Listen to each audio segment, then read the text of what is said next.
여덟 번째. 두 번밖에 안 남았네. 아이고 좋아라. 문항일.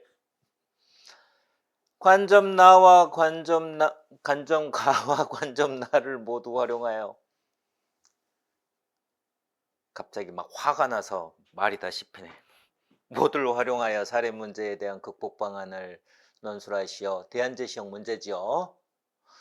근데 약간 여러분을 대상으로 뭐 미안해요 이런 표현 써서 약간 장난질을 했는데, 대안제시형에는 두 개가 있다 그랬죠. 즉 관점 선택형 적 대안제시형과 옹호 적 대안제시형이 있다라고 했었죠. 얘는 무엇에 해당하나요?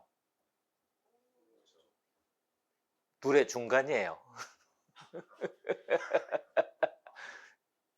왜 그러냐면은 첫 번째 관점 선택형 적 성격을 띈 것은 뭐냐면은 가나가 포괄적인 방향을 제시했기 때문이죠. 가는 자기 절제, 자기 성찰이지요. 나는 뭡니까? 연계형 네트워크 또는 연계형 사회자본을 구축 형성하는 거죠. 그러면 대안은 대안인데, 대안이 대안이기 위해서는 그 대안은 어때야 된다라고 이야기했댔어요. 구체성과 현실성을 띄어야 된다라는 거였죠. 근데 가와 나는 대안은 대안인데 잘하자지요. 열심히 살자. 구체성, 현실성이 있어요, 없어요? 없어요. 따라서 관점을 포괄적으로는 제시했는데 구체성이 없는 거죠. 따라서 얘네들을 활용해서 여러분들이 뭐 해야 되는 거예요? 구체적 대안을 제시, 추론을 해야 되는 거죠. 따라서 한편으로는 관점을 제시했다는 측면에서 관점 선택형적 속성을 띠고는 있지만은 그거는 실질적인 대안이 아니기 때문에 여러분들이 구체적 대안을 추론해야 된다는 측면에서 옹호적 대안 제시형의 특성도 띠고 있죠. 자, 그랬을 때 이제 답변을 구성하면 마땅히 첫 번째 항목에서는 뭘 파악하셔야 돼요? 사례 문제점.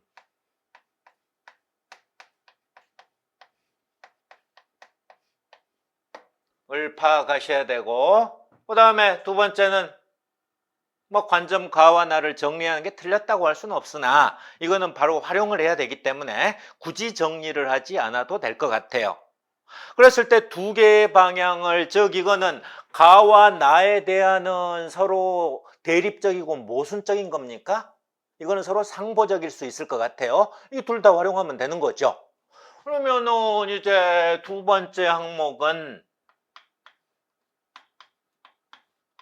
관점 가를 활용한 대안을 제시하면 되겠죠.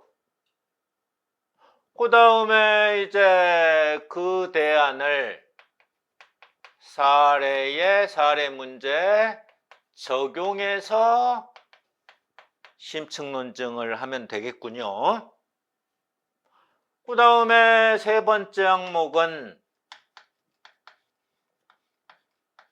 관점 나를 활용한 대안을 제시하고 마찬가지로 가면 되겠죠. 그러면은 분량 배분에서 첫 번째 항목은 몇 자고요? 150자 정도.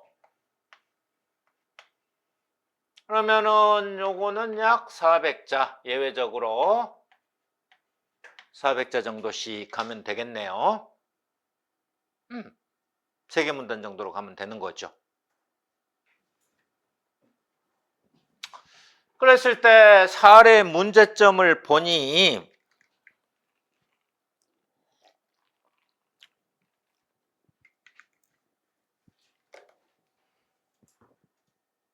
결국은 뭐 편향 강화 현상이라고 이야기하기도 하고, 또는 지문의 표현을 빌면은 밑에서 7번째 줄 기존 입장이 더 강화되는 현상이다, 이게 이제 문제점이라는 거죠. 그래서 문제점이라고 했기 때문에 최우선적으로는 문제점이 무엇인가에 대해서 간명하게 첫 번째 문장에 서술하면 되겠죠. 그랬을 때 이러한 문제가 발생한 문제와 관련된 세부 배경, 양상과 관련해서 뭐 사용자와 같은 특정한 사안에 대한 의견 대립이 존재하고, 이거는 문제점이기 때문에 이러한 문제점을, 즉 사안을 좀 더 객관적으로 보기 위해서, 즉 탈극단화를 위해서 균형 잡힌 두 번째 줄, 세 번째 줄, 네 번째 줄 탈극단화 현상을 위해 균형 있는 정보를 이제 제공하는 상황에서도 최종 결과론적으로는 기존의 입장이 더 강화되는 현상이 나타나는데, 그 이유는 자신의 입장에 대한 애착이나, 마지막 밑에서 세 번째 줄 기존의 입장에 대한 애착이나 선호, 그리고 입장 변화에 대한 두려움이 그 배경이다라는 거죠. 이 정도 정보를 파악하면 되겠죠. 그 다음에 가에서는 결국은 뭐가 필요하냐라고 했을 때 첫 번째 문단, 둘, 넷, 다섯, 여섯 번째 줄 자유를 그렇다면은 언제 의미 있게 이야기할 수 있을까 하면 실질적 자유를 향유하기 위한, 보호하기 위한 조건인 거죠. 그거는 바로 답변이 나오네. 그것은 타자가 등장할 때이다. 즉 동등한 권리를 가진 타자가 등장하여 결국 나의 행위가 제약받을 때, 이거는 이제 나의 행위가 제약받는 것은 다른 식으로 표현하면은 자기성찰이라고 표현하고 있죠.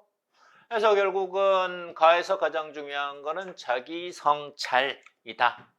이제 이 자기성찰이라는 건 타자에 대한 존중이 전제되어 있는 거죠.